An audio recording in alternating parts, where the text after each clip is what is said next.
everyone, this is Sadie with Girl Gone Wild.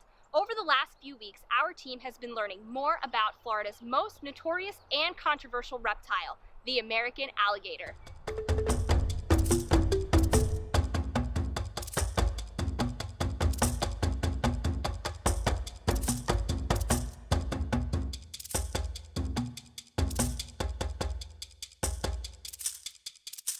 Florida is home to one of the world's most unique ecosystems. But from Gainesville to the Everglades, there is only one animal synonymous with the Sunshine State, the gator. But as the state's population of both people and alligators continues to rise, living side by side with these prehistoric predators has become a part of being a Floridian. And as Dr. Kent Vliet tells us, most of these human-gator interactions are harmless.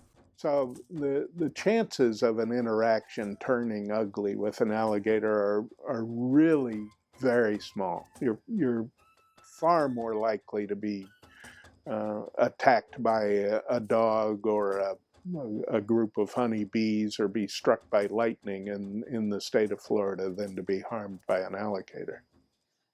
Despite the rarity of attacks on people, the Florida Fish and Wildlife Commission gets roughly 13,000 calls about nuisance alligators per year. So, we visited Gatorland and Tim Williams to meet Chester, a former nuisance gator, to get his side of the story and learn more about the behavior and biology of alligators. Hey, Chester. What up? What up, Chester? Now, there's a couple of things I want you to notice. Sure. One is 82 teeth. 82. And they shed their teeth throughout their life, so they've always got good teeth. Okay. This big paunchy area back here, that's a muscle that runs into a soft area right about here in the bottom jaw. That tendon goes up to the front of the bottom jaw.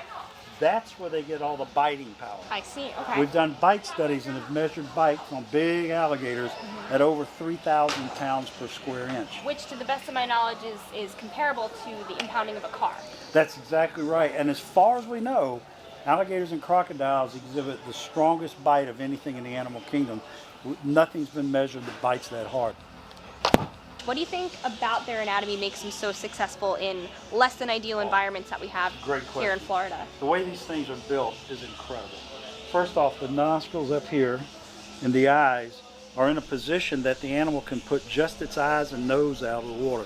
Keep the entire body, even at this size, underwater and draw in a breath of air, breathe, smell the air, look around. If it sees something it doesn't like or something that draws its interest, possible prey or whatever, it can close off its nose like little valves, go underwater, shut the eyes. They have a nictitating membrane that moves from the back to the front, front to back. Yes. Swimming goggles, if you will. The next time someone goes to a place like Gatorland or even out in the wild and you see a gator and it's just swimming real slow, it's moving. And you can see it moving, you know it's moving, but it's a big guy like this, you won't see a ripple on the water. And how you move, this is 1,000 pounds. When you move 1,000 pounds through the water, you would expect to see 1,000 pounds of displacement and the water really moving. Unless he's really getting it on, if he's just coasting along, you don't see a ripple. Chester was eating dogs in Hillsborough County, and the people that were losing their dogs were upset, and they called the trapper. We went out there to catch him, and a lot of people knew Chester. That's where his name came from. And they said, no, don't kill Chester. Contacted the state and said, what's the chances of us buying Chester from the trapper? And we were instrumental in the fact that now exhibitors can purchase gators that possibly might be harvested. 20 million years ago, this thing was walking around. His ancestors looked just like this. Right, they haven't changed. Ours weren't.